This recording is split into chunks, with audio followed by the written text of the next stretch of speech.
A ceia pascual.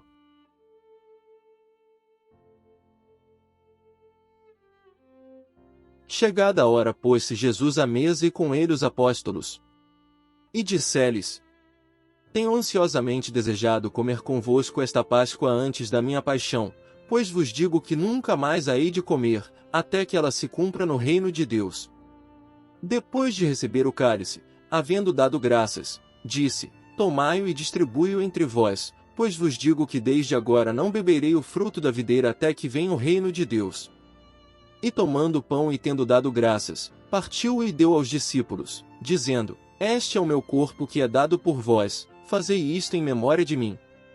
Depois da ceia tomou do mesmo modo o cálice, dizendo: Este cálice é a nova aliança em meu sangue, que será derramado por vós. Lucas, XXI, 14, 20. Estando eles comendo, tomou Jesus o pão e, tendo dado graças, partiu e deu aos discípulos, dizendo: Tomai e comei, este é o meu corpo. E tomando o cálice, rendeu graças e deu-lhes, dizendo: Bebei dele todos, porque este é o meu sangue, o sangue da aliança, que é derramado por muitos para a remissão de pecados. Mas digo-vos que desta hora em diante não beberei deste fruto da videira, até aquele dia em que hei de beber de novo convosco no reino do meu Pai. Mateus, XXVI, 26, 29. Estando eles comendo, tomou Jesus o pão e, tendo dado graças, partiu e deu-lhes, dizendo: Tomai-o, este é o meu corpo. E tomando o cálice, rendeu graças, e deu-lhes, e todos beberam dele. E disse-lhes: Este é o meu sangue, o sangue da aliança, que é derramado em favor de muitos. Em verdade vos digo que nunca mais beberei do fruto da videira, até aquele dia, em que hei de beber de novo no reino de Deus.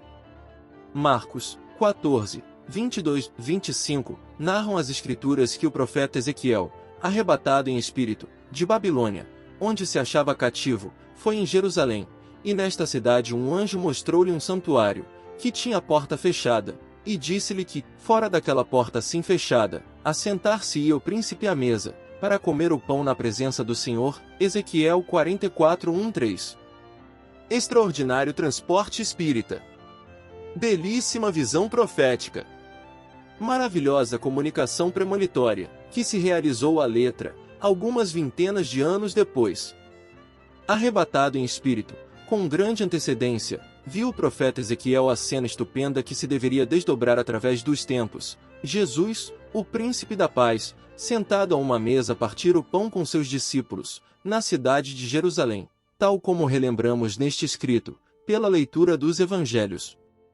No santuário só podia ser repartido o pão da proposição, pelos sacerdotes, para Jesus, que tinha por missão infundir no espírito humano a nova lei do amor, do perdão e da adoração a Deus em espírito e verdade. O santuário fechou as portas. Era preciso que assim acontecesse para que a doutrina cristã sofresse a contingência das duras impugnações com que os reacionários de todos os tempos entravam todas as ideias novas, até a mais nobre e pura, a mais santa e verdadeira com que Deus quis auxiliar seus filhos. Entretanto, o pão não ficou inteiro e repartiu-se com tanta fartura que até hoje, 20 séculos depois, podemos com ele saciar a nossa fome de entendimento. Milagre ainda maior do que aquele que multiplicou peixes e pães que saciaram 5.000 pessoas. Aqueles pães e peixes, embora matassem a fome de tanta gente e sobrassem ainda 12 cestos de sobras, não chegaram até nós, ao passo que este pão se reflete através das gerações e envolve nossa alma em fluidos benéficos, que verdadeiramente saciam o espírito. Respingando com minuciosa atenção os trechos evangélicos acima transcritos, vemo-los em íntima relação com os capítulos 13, 14, 15 e 16 do Evangelho de João, que recomendamos à atenção dos leitores. E assim chegamos à conclusão, pondo em concordância os 4 evangelhos, que o fim de Jesus, celebrando a ceia, não foi comer o pão. Por isso diz o evangelista: tomando o pão partiu, deu-o aos discípulos e disse-lhes: Tomai e comei, este é o meu corpo, que vai ser dado por vós. E com o cálice cheio de vinho, ofereceu-lhes, dizendo: Bebei, este é o sangue do Novo Testamento que vai ser derramado em vosso benefício.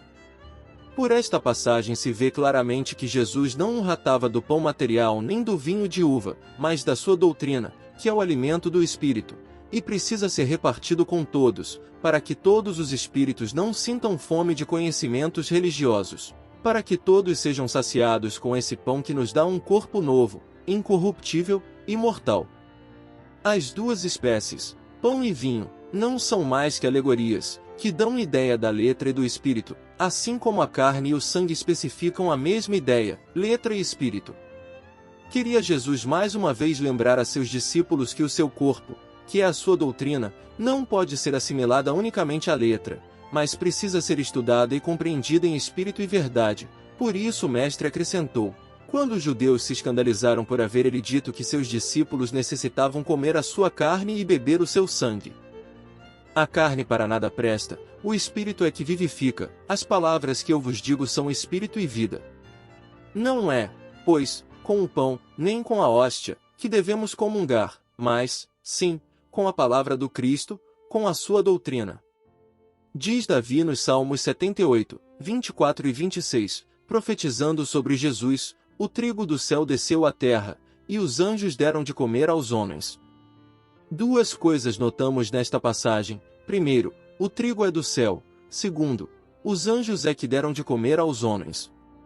Ora, se o trigo é do céu, o pão não pode ser material, mas sim espiritual, e se os anjos é que deram de comer aos homens, está se cumprindo em nossos dias a palavra profética de Davi, porque a doutrina do Cristo está sendo oferecida em todos os pontos do globo, a todos os homens, pelos espíritos.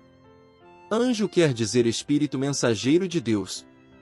E não são estes que vêm relembrar-nos a palavra divina e descerrar aos nossos olhos as portas da imortalidade? Jesus Cristo, encarnando a palavra de Deus, o Verbo, disse que ela é pão. Davi, profetizando sobre a distribuição do pão aos homens, afirmou que essa tarefa estava a cargo dos anjos. Eis o característico bem saliente da nossa doutrina, facsímile da pura doutrina de Jesus, ou seja, a mesma doutrina de Jesus, ser pão, e ser repartida por anjos. O pão da vida, que é o pão do céu, não pode mesmo ser ministrado por homens, tenham eles o título que tiverem, embora se revistam de todas as aparências sugestivas para atrair as almas. Continuemos, entretanto, a examinar se esta afirmação é ou não a verdade sagrada. Qual foi o primeiro pão espiritual que a Bíblia nos diz ter sido dado aos israelitas? Os 10 mandamentos, ou seja, o Decálogo, escritos nas tábuas da lei. Quem os escreveu? Moisés? Não. Diz o texto que Moisés subiu ao Sinai e Jeová, um dos espíritos guias de Israel, foi quem os escreveu pela mediunidade de Moisés. Quem fez Davi e Isaías escrever? Quem fez mover os lábios de Malaquias, de Jeremias, de Ezequiel e Daniel? Não foram os anjos, os espíritos, segundo se lê nos próprios textos destes livros encerrados na Bíblia? Quem anunciou a Maria o nascimento do Messias, e, portanto, a materialização do Verbo de Deus? Não foi um espírito chamado Gabriel? Quem falou por Estevão e anunciou por Ágabo coisas que se iam realizar, e, de fato, se realizaram? Não foram os espíritos? Qual homem na terra se pode julgar com autoridade para falar das coisas do céu? Homem, um só. Jesus, porque nele havia encarnado o Verbo de Deus e ele era o pão, podia dar-se a si mesmo, a todos, mas desde que o mundo existe, não consta nas páginas da história que outro homem o igualasse. Os apóstolos. Poderia alguém dizer. Mas os apóstolos não foram apóstolos enquanto não receberam o Espírito no cenáculo. Todo o pão que eles distribuíram, durante sua estadia na terra, foi manipulado pelos anjos, pelos Espíritos de Deus, que depois da explosão de Pentecostes nunca os deixaram. Foi neste dia que eles receberam o batismo e foi nesse dia que ficaram batizados, porque estar batizado é estar envolto, é estar imerso nos fluidos vivificadores dos Espíritos Santos. E se assim não é, quais foram as obras que eles praticaram? Qual doutrina pregaram antes de receberem o Espírito, no cenáculo? O homem que, num calmo momento de meditação, olhar para o passado, verá assombrado as transformações profundas, maravilhosas mesmo, operadas à sua atenção desprevenida. E se olhar para a vida do mundo, abismar-se-á ao ver como dia a dia, minuto por minuto, o tempo, supremo iconoclasta, vem destruindo as mais basilares teorias, as mais incontroversas ideias, os mais sólidos monumentos, as mais inatacáveis fortalezas erguidas pela vontade humana. Mas a palavra de Jesus foi e será inatingível. A palavra de Jesus não passou. É permanente, eterna, imutável. Assim está escrito e assim se há de cumprir. Ela é indispensável à evolução da humanidade e há de realizar, sem dúvida alguma, a sua missão providencial, libertadora, reformando todas as instituições decrépitas e alimentando, como pão que é, todos os homens que, à procura de novos estádios de liberdade, buscarem o seu espírito vivificante. A lição da ceia e do lava-pés é a lição do amor, da humildade, para a aquisição das glórias vindouras.